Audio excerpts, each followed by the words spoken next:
नमस्कार, आप देख रहे हैं न्यूज नेशन। मैं हूं आपके साथ विवेक। दिल्ली के दंगल की बात करेंगे। एमसीडी के लिए इलेक्शन जारी है, चुनाव जारी है और मतदान सुबह से शुरू हो गई है।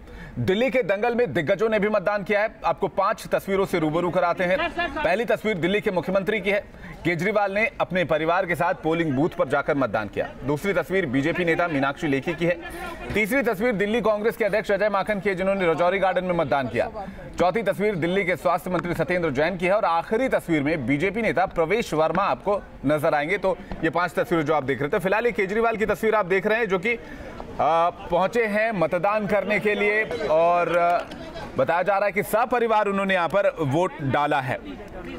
तो 270 सीटों पर पोलिंग की जा रही है। 2 सीटों पर पोलिंग नहीं हो रही है। बताया जा रहा है कि वहां पर कुछ अनहोनी हो गई थी, उसके बाद से वहां पर वोटिंग नहीं कराई गई। शाम 5 बजे तक मतदान किया जाएगा। और आपको और जानकारी अगर दें तो अब तक जो मतदान प्रतिशत है उस पर भी अपडेट्स आ रहे हैं, वो भी हम आपको बताएंगे।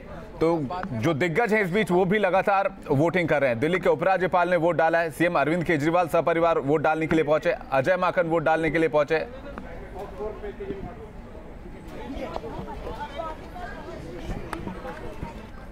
दिल्ली के मुख्यमंत्री अरविंद केजरीवाल ने लोगों से मतदान की अपील की है। केंद्रीय मंत्री हर्षवर्धन ने अपनी जीत का दावा किया और दिल्ली कांग्रेस के अध्यक्ष अजय माकन ने विरोधियों पर हमला किया। आइए देखते हैं। मैं दिल्ली के लोगों से अपील करूंगा कि सब लोग भारी से भारी संख्या में वोट डालने आएं और गंदगी के खिलाफ और डेंगू मुक्त, चिकनगुनिया मुक्त दिल्ली के लिए वोट डालें। देखो, मुद्दे बड़े स्पष्ट हैं। भाजपा को जिताना है और मोदी जी के जैसे सपनों का देश बन रहा है और बदल रहा है, वैसे ही मोदी जी के सपनों की दिल्ली को बनाना है और बदलना है और दिल्ली के लोगों को सुख और चैन दोबारा से मुहैया कराना है। और जो लोग भ्रष्टाचार, स्कैम, इनएफिशिएंसी, गाली गलौज, इन सब चीजों के पर्यायवाची बन चुके हैं, उन सबसे छुटकारा दिलाना है। दिल्ली की जनता को सेंसिबल गवर्नेंस के लिए वोट देना चाहिए और कांग्रेस पार्टी एक सेंसिबल गवर्नेंस, समझदारी वाली सरकार दिल्ली में देगी। आपस में तू में की अगर नया कोई राउंड चाहते हैं तो वो बीजेपी या आम आदमी पार्टी दोनों में से किसी को दे दें, अगर आपस में दोबारा से तू में चाहते हैं। और इस पर बातचीत करने के लिए कुछ खास मेहमान इस वक्त हमारे साथ अभय दुबे जी हैं, वरिष्ठ पत्रकार हमारे साथ। बहुत बहुत स्वागत है दुबे जी आपका हमारे शो में। और हमारे साथ गोपाल अग्रवाल जी हैं बीजेपी से। बहुत बहुत स्वागत है अग्रवाल जी आपका। हमारे साथ विनोद अग्निहोत्री जी हैं। विनोद जी आपका भी बहुत स्वागत है। और हरिशंकर गुप्ता है कांग्रेस से, वो भी हमारे साथ जुड़े हुए हैं। हरिशंकर जी बहुत बहुत स्वागत है आपका। और हमारे साथ हमारे 2 संवाददाता, हमारे साथ दीपक रावत जुड़ रहे हैं और हमारे साथ सूरज। तो सबसे पहले आप लोगों के पास आना चाहेंगे। सूरज, क्या अपडेट अभी तक मतदान के लिहाज से और किस तरह की वोटिंग चल रही है?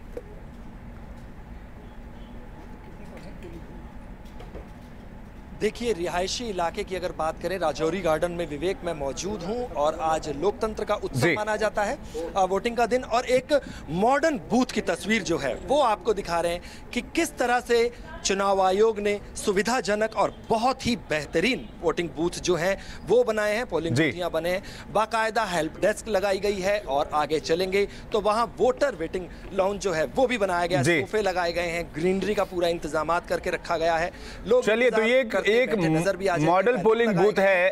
पूरे लिहाज से अगर बात करें तो ध्यान रखा गया है जी, बिल्कुल साफ तस्वीरों में नजर आ रहा है। सूरज आपके पास वापस लौटेंगे। दीपक हमारे साथ। दीपक, कितने परसेंटेज वोटिंग की खबर है अभी तक आपके पास? देखिए वही, जहाँ तक परसेंटेज की बात है तो अभी साफ नहीं हुआ है। तस्वीर 12 बजे के बाद ज़्यादा साफ हो पाएगी। लेकिन अगर पिछले चुनाव की बात करें तो पिछले जो चुनाव में परसेंटेज थी वोटिंग की, वो 54 से 55% के आसपास थी। ऐसे में चुनाव आयोग का ये कहना है कि निचले स्तर के चुनाव हैं, इसलिए ज़्यादा लोग रुचि दिखाते नहीं हैं और गर्मी का भी मौसम है, इसलिए लोग ज़्यादा बाहर निकलना नहीं चाहते हैं। लेकिन कोशिश यही की गई है चुनाव आयोग की तरफ से भी, लगातार इस तरीके की प्रचार प्रसार किया गया कि ज़्यादा से ज़्यादा संख्या में बाहर निकले और वोट दें। लेकिन फिलहाल जो वोटर्स हैं वो कम ही संख्या में नजर आ रहे हैं। चलिए दूसरे रिहायशी इलाकों की बात करें जहाँ खासतौर पर मैं हूं। चलिए दीपक, आपके पास वापस लौटेंगे। सबसे पहले चलते हैं अब हम अपने मेहमान गोपाल अग्रवाल जी के पास। गोपाल जी, एमसीडी पर बीजेपी का कब्जा लंबे वक्त से रहा है, लगता है आपके खिलाफ एंटी इनकम्बेंसी है और इससे आपको परेशानी हो सकती है इस बार? देखिए, एंटी इनकम्बेंसी का फैक्टर तो रहता ही है जब भी आप 2 बार हमारी यहाँ पे सत्ता रही है जी। लेकिन फिर भी क्या है कि आप जनता का मूड है, मोदी जी के नेतृत्व में एक बदलाव की लहर पूरे देश में चल रही है और दिल्ली भी उससे तो जितना विपक्ष है, जो भी विरोधी पार्टियां कह रही डेंगू आपकी वजह से होता है, चिकनगुनिया आपकी वजह से होता है, नालों में सफाई नहीं रहती, सड़कें नहीं बनती, कुछ भी काम नहीं होता और सबके लिए एमसीडी जिम्मेदार है। नहीं तो फिर वो तो रिजाइन करते हैं। अगर उनके हाथ में कुछ है ही नहीं तो वो किस लिए सत्ता पे बैठे हुए हैं? आप अगर ये सब बातें कर रहे हैं, आप कोई भी कारण में किसी अपनी नाकामी को छुपाने के लिए कुछ भी कहते रहे, उनकी बात नहीं है। दिल्ली सरकार किस तरह से काम कर रही है, जनता को उन्होंने क्या प्रॉमिस किए हैं, क्या उनके मैनिफेस्टो में था, तो 5 लाख सीसीटीवी कैमरे लगाने थे, क्या है आपने जो जिसके बल पे आप बात कर रहे हैं? सब जगह से रिजेक्ट हो रहे हैं। चलिए, नेगेटिव पॉलिटिक्स का आप समय नहीं। चलिए, ये आरोप प्रत्यारोप का सिलसिला तो लगातार जारी रहता है। हरिशंकर गुप्ता जी हैं हमारे साथ कांग्रेस से, उनसे भी एक छोटा रिएक्शन ले लें।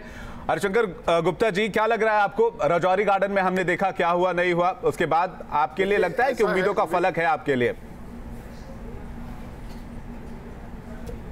मैंने तो पहले ही मैं पहले ही कहा था मैंने कि इस बार बड़ा स्ट्रॉन्ग अंडर करंट है, बीजेपी के खिलाफ एंटी इनकम्बेंसी है।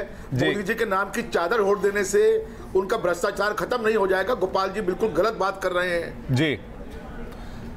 चलिए, यानी आपको लगता है भ्रष्टाचार जो है उस बार एंटी इनकम्बेंसी की वजह से जो नुकसान है वो नतीजे चुकाने वाले होंगे।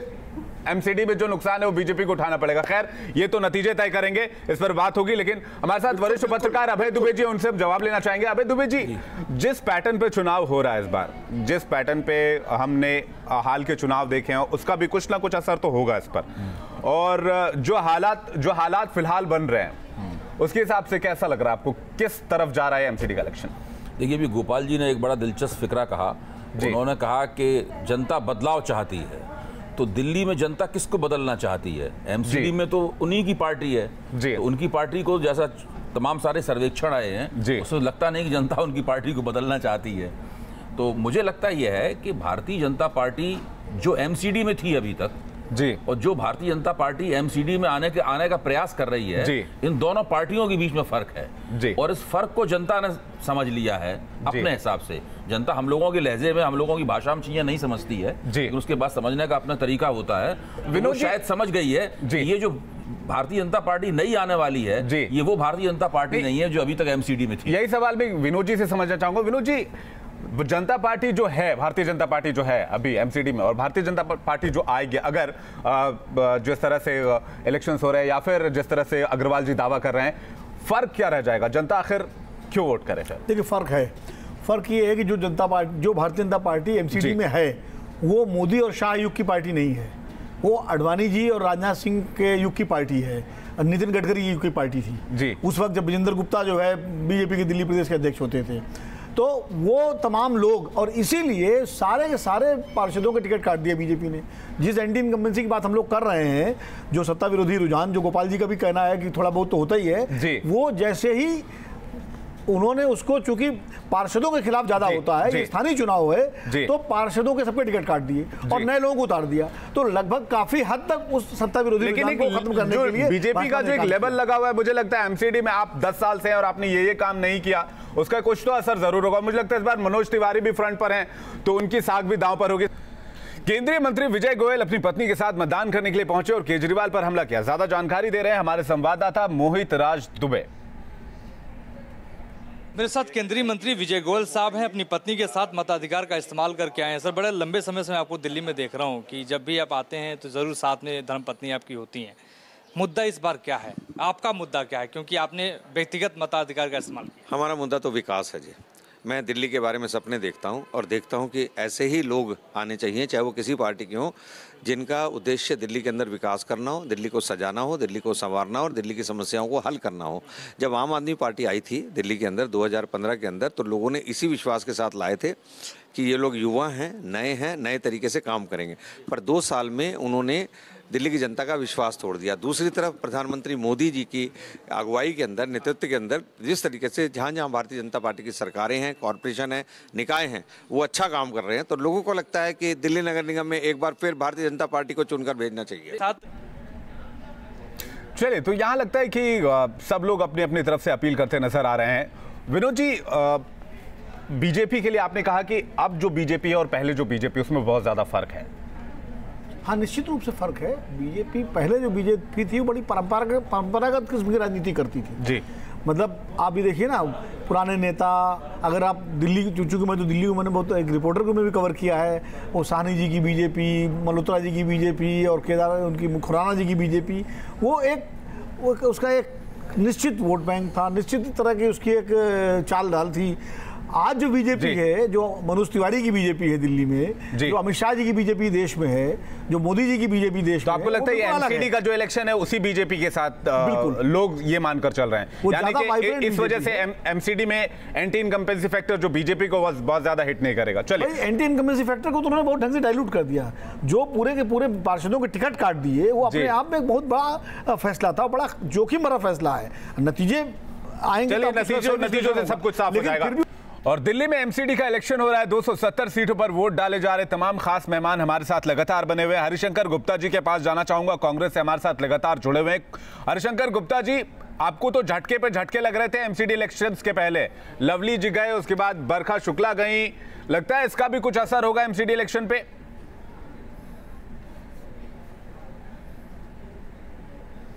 बिल्कुल, मैंने कहा ना, जैसे कि राष्ट्रीय पार्टी में इस प्रकार के छोटी मोटी घटनाओं का ज्यादा असर नहीं होता है जी। इसी प्रकार से जो भी कुछ हुआ है, इनका कोई ज्यादा असर होने वाला नहीं है जी। मैं एक बात जरूर कहना चाहूंगा कि हमारे अभी मित्रों ने एक बात कही कि उन्होंने मोदी जी की एमसीडी को, राजनाथ सिंह और आडवाणी जी के एमसीडी को, दोनों को अलग अलग कर दिया।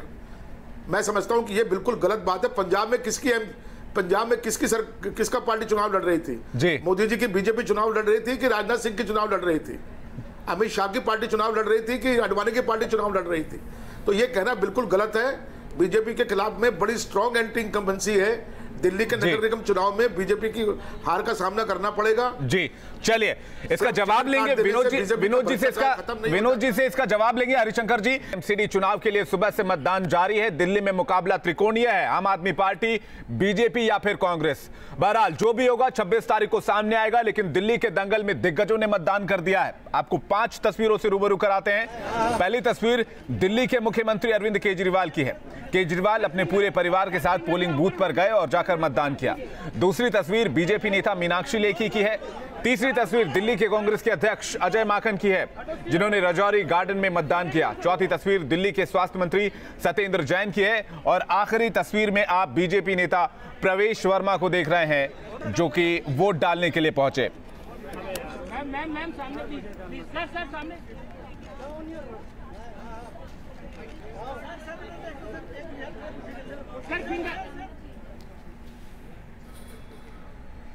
और किसी भी देश के निर्माण में युवाओं की बहुत अहम भूमिका होती है। मोदी जी हमेशा से युवाओं के कायल रहे हैं और वो भी लगातार युवाओं की चर्चा करते रहते हैं। पोलिंग बूथ पर ऐसे ही जब फर्स्ट टाइम वोटर्स पहुंचे तो कैसा था माहौल, उत्साह किस तरह का था, आइए देखते हैं। राजनिवास के इलाके में मतदाताओं ने अपने मताधिकार का इस्तेमाल किया है, देश के लोकतंत्र को मजबूत किया है। एमसीडी चुनाव चल रहा है और देखिए कुछ लोग अपने मताधिकार का इस्तेमाल करके बाहर आ रहे हैं। मेरे साथ कुछ ऐसे लोग भी हैं जो फर्स्ट टाइम अपने मताधिकार का इस्तेमाल कर रहे हैं। लेकिन मुद्दे क्या है, क्या सोच के मताधिकार का इस्तेमाल किया? सर, क्या नाम है आपका? मेरा संदीप सिंह नाम है। क्या सोच कर आपने? हम चाहते हैं कि एमसीडी से भ्रष्टाचार दूर हो, बारिश के टाइम जो पानी भरता है सड़कों पे वो ना हो, सफाई हो, पार्क साफ सुथरे हो। मेन मुद्दा है कि उनको समय पे सैलरी मिलना चाहिए, तभी वो सफाई करेंगे सारे कुछ। और नालियाँ, बारिश में जो पानी भर जाता है वो भी साफ होना चाहिए। दिल्ली का इलाका है, 7200 करोड़ का बजट है, लेकिन एक घाटे में चल रहा है। ये तो भ्रष्टाचार है ना, इसी वजह से घाटे में चल रहा है ना। भ्रष्टाचार खत्म हो जाएगा तो घाटा खत्म हो जाएगा। बदलाव को सोच के वोट दिया है कि मैंने पहली बार वोट इसी मुद्दे से दिया है कि बदलाव हो, छोटे स्तर पे बदलाव होगा तभी बड़े स्तर तक पहुंचेगा।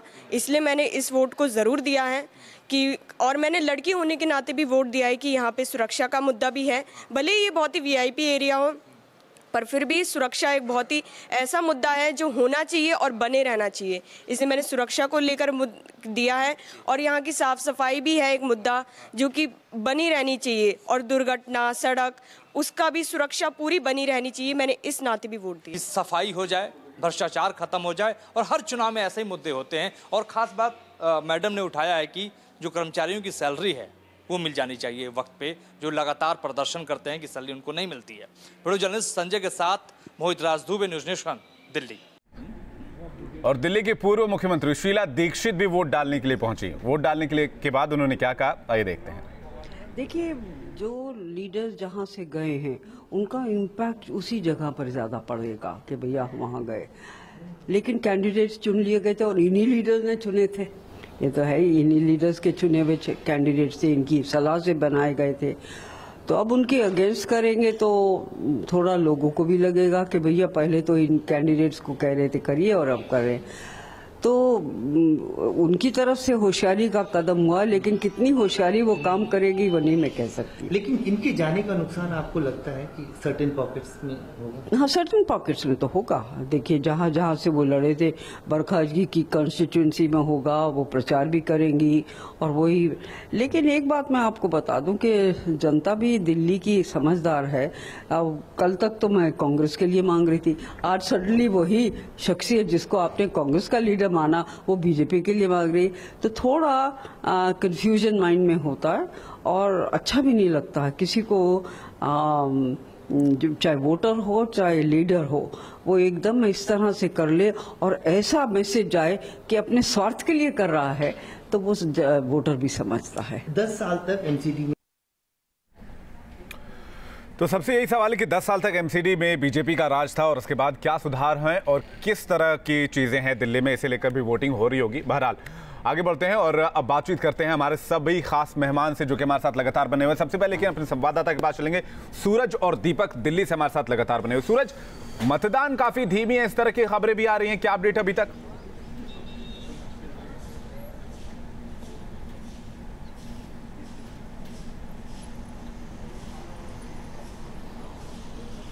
धीमी शुरुआत कही जा सकती है। वीकेंड है, रविवार का दिन है और पोलिंग बूथ की जो तस्वीरें हैं उनके साथ मैं आपको बताता चलूं कि लोग जो हैं वो घरों से बाहर निकल रहे हैं। व्यवस्था जो है वो भी बहुत अच्छी की गई है तमाम बूथों पर, लेकिन कहीं ना कहीं अगर सीधे तौर पर कहें कि लोगों का जो रुझान है वो निकलकर सामने आना चाहिए। पिछली बार जो वोटिंग परसेंटेज था वो 55% से 58% के बीच में था। इस बार वो रिकॉर्ड टूटे। सबसे बड़ी चुनौती चुनाव आयोग के सामने, लोगों के सामने यही होगी। विवेक, चलिए दीपक के पास चलते हैं। दीपक, लोग किन किन मुद्दों पर वोट कर रहे हैं? आपकी बातचीत हुई होगी लोगों से, क्या कह रहे हैं लोग? देखिए विवेक, मुद्दे बेसिक मुद्दे हैं। ज़्यादातर जो मुद्दा है दिल्ली का वो यही है कि साफ़ सफाई को लेकर। आप आमतौर पर अगर इस दिल्ली की तरफ चले जाएं, नॉर्थ दिल्ली की तरफ चले जाएं, तो आपको ज़्यादातर हर जगह कूड़ा कचरा पसरा हुआ नज़र आता है। ऐसे में लोग कहते हैं कि जब घरों के सामने से कूड़ा कचरा नहीं हटता, सफाई कर्मचारी महीने में 2 बार आके चले जाते हैं, उसके बाद भी ठीक से सफाई नहीं करते, तो ऐसे में ऐसी एमसीडी का हम क्या करें? एमसीडी ऐसी होनी चाहिए कि जो समय समय पर काम करे, ऐसी जो बेसिक चीज़ें हैं वो सुविधाएँ लोगों को दे सके। यही वजह है कि लोग बदलाव की तरफ भी ध्यान दे रहे हैं और यही एक वजह है कि बीजेपी ने अपने पुराने पार्षदों को टिकट न देकर नए लोगों को उतारा है ताकि उन पर भरोसा एक बार फिर लोग जता सके। लेकिन इस बार न सिर्फ आम आदमी पार्टी को देखिए, न बीजेपी को देखिए, न कांग्रेस को देखिए, दूसरी पार्टियों की तरफ भी अगर ध्यान डालें तो स्वराज इंडिया भी इस बार मैदान में है और दूसरी जेडीयू भी मैदान में हर समय उतरती है। जेडीयू ने भी पूर्वांचली वोटर्स काफी ज्यादा, इसलिए पूर्वांचली वोटर्स का भी काफी ज्यादा योगदान होता है एमसीडी में। विवेक, उसे भी नहीं भूलना चाहिए। चलिए, तो दीपक आपके पास वापस लौटेंगे। पूर्वांचल वोटर्स का बहुत ज्यादा दबदबा रहता है, दीपक ने ये बताया। अभय जी, एक बात हरिशंकर गुप्ता जी ने थोड़ी देर पहले बताई कि पंजाब में आप जब इलेक्शन हार गए तो वहां कौन सी बीजेपी चुनाव लड़ रही थी। जो बातें हम कर रहे थे कि 2 तरह की बीजेपी, अब जो बीजेपी है वो नई वाली बीजेपी, और इस बार जो महत्वपूर्ण है गोवा में अकेले बीजेपी चुनाव लड़ी और जी बिल्कुल बन गई, अलग बात है। अभय दुबे जी, तो यही सवाल आपसे जानना चाहेंगे। हरिशंकर जी ने जो सवाल किया आपसे कि आखिरकार ये बात जो है ये कहीं फिट नहीं बैठती अगर गोवा और पंजाब के नतीजों को अगर आप देखें तो? देखिए, गोवा और पंजाब की स्थिति और दिल्ली की स्थिति, दोनों स्थितियों में फर्क है जी। राजनीति जो है वो परिस्थितियों के मुताबिक होती है जी। ऐसा नहीं है कि परिस्थितियों के परे राजनीति के लिए जाना बहुत मुश्किल होता है। दिल्ली की जो परिस्थिति है वो एक खास तरह की परिस्थिति है। इसमें दिल्ली में जो आम आदमी पार्टी है उसने जो कुछ राजनीतिक गलतियां की हैं, वो राजनीतिक गलतियां एक जगह संचित हो गई हैं और वो एक जगह मिल गई हैं और उसका सीधा और एक खास मुकाम पर ये चुनाव हो रहा है। अगर ये चुनाव कुछ पहले या कुछ बाद में हुआ होता और आम आदमी पार्टी की सारी गलतियां, नुकसानदेह गलतियां एक जगह जमा नहीं हो गई होती तो आज आम आदमी पार्टी भारतीय जनता पार्टी से बहुत कड़ा मुकाबला कर रही होती, इतना उसके पीछे नहीं होती। लेकिन जो यहाँ की परिस्थिति है, उत्तर प्रदेश का चुनाव हुआ, वहाँ भाजपा ने जबरदस्त जीत हासिल की, उसका उछाल प्राप्त है। गोवा की राजनीति का दिल्ली पर असर नहीं होगा जी, लेकिन मैं हरिशंकर गुप्ता जी की बात का जवाब देना चाहूंगा कि ये पार्टी अलग कैसे है।